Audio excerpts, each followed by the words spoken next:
कलयुग समयुग आन नहीं, जो नर कर विश्वास।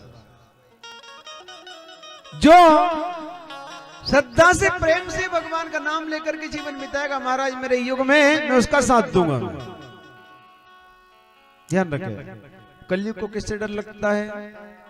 ना तो कलयुग राजा से डरता है, ना महाराजा से डरता है, ना अस्त्र से ना शस्त्र से, किसी से नहीं डरता है। कलयुग को डर अगर लगता है तो किससे? भगवान के नाम से। भगवान के भक्तों को कभी भी नहीं सताता है कलयुग, ध्यान रखें इस बात का। अब कलयुग की क्या पहचान है? कलयुग का कोई मंदिर नहीं है, कलयुग की कोई मूर्ति नहीं, कलयुग का कोई फोटो नहीं है, कलयुग की सिर्फ पहचान है, कलयुग के सिर्फ लक्षण है। सब सुने, आपके मुंह से कड़वे वचन निकल जाए, कलयुग के लक्षण सब ध्यान से सुने। आपके मुख से किसी के लिए कड़वे वचन निकलने लगे, आप किसी का अपमान करने लग जाओ, आप किसी को दुख देने लग जाओ, बेटा माता पिता का अपमान करने लग जाए, शराब पीने लग जाए, जीवों की हत्या करने लग जाए, धार्मिक कार्यों में जाकर के बाधा बनने लग जाए, तो ये समझ लो कि उस इंसान के ऊपर कलयुग का श्री गणेश हो चुका है। कलयुग का यानी काल का, ये कलयुग की पहचान है। आप फिर उससे लड़े नहीं, आप फिर उसके मुंह नहीं लगे, आप फिर उसको छोड़ दो, क्योंकि उसके मस्तक पर कलयुग विराजमान है। तो फिर बस भगवान का भजन करें, क्योंकि कलयुग जब उसके मस्तक पर बैठा हुआ है, और जब आप भजन करोगे तो आपके भजन से वो कलयुग का भय उत्पन्न होगा, और वो कलयुग आपको कभी नहीं सताएगा।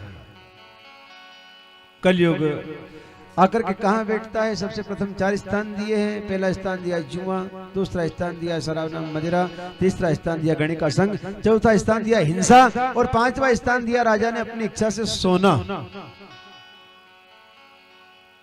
चाहे सोना हो चाहे चांदी हो, जो धन पाप से कमाया होता है, उस पाप से कमाए हुए धन में कलयुग का वास रहता है। तो राजा परीक्षित के मस्तक पर जो मुकुट है, वो मुकुट जरासंध का था, तो यही मुकुट में सबसे प्रथम कलयुग ने आकर के प्रवेश किया। पाप होता है क्या? श्रमिक ऋषि के आश्रम में पहुंचे, पानी मांग रहे हैं, आंखें नहीं खोली, श्रमिक ऋषि ने तपस्या कर रहे हैं, आंखें बंद है। वहां पर एक मरा हुआ सर्प पड़ा था, राजा को क्रोध आया, कलयुग के कारण बाण की नोक में उस सर्प को उठाया और श्रमिक ऋषि के गले में उस सर्प को डाल दिया। श्रृंगी ऋषि ने स्नान करते करते श्राप दिया कि जिस किसी दुष्ट ने मेरे पिताजी गले मृतक सर्प डाला है, वही मृतक सर्प आज से 7वें दिन तक्षक नाग बन करके उसका अंत कर देगा। श्राप लगा, पता चला राजा को भी श्राप लगा है, तो सब कुछ छोड़ करके आ गए गंगा किनारे। ये कथा हमको शिक्षा देती है कि मरने वाले इंसान को क्या करना चाहिए। मरने वाले जिसको पता चल जाए कि मेरी मृत्यु होने वाली, तो मुझको क्या करना चाहिए, ये कथा ये प्रसंग हमको शिक्षा देता है। राजा परीक्षित को पता चला कि आज से 7 दिन मेरी मृत्यु होने वाली है, तो गंगा किनारे आकर के बैठ गए कि कोई सद्गुरु, कोई परमहंस मिल जाए मुझको। नारद जी चले सुखदेव जी के पास, और सुखदेव जी महाराज भागवत कथा को अपने साथ में लेकर आते हैं, और यही भागवत कथा को सुनाना प्रारंभ करते हैं। बोले भागवत भगवान की। गुरुदेव की आरती की, गुरुदेव की पूजा की जाती है वहां पर, और गुरुदेव के श्री चरणों प्रणाम किया। भक्ति का निरूपण, आकाश का वर्णन, शेष का वर्णन, पाताल का वर्णन, सब कथाओं का वर्णन करवाया जाता है। राजा परीक्षित ने सबसे प्रथम एक प्रश्न किया कि गुरुदेव, इस सृष्टि का निर्माण कैसे होता है? सुखदेव जी महाराज कह रहे हैं कि भगवान विष्णु क्षीर सागर में शयन करते हुए करवट बदलते हैं, उनकी नाभि से कमल, कमल से ब्रह्मा, और ब्रह्मा से सारा संसार बनता है।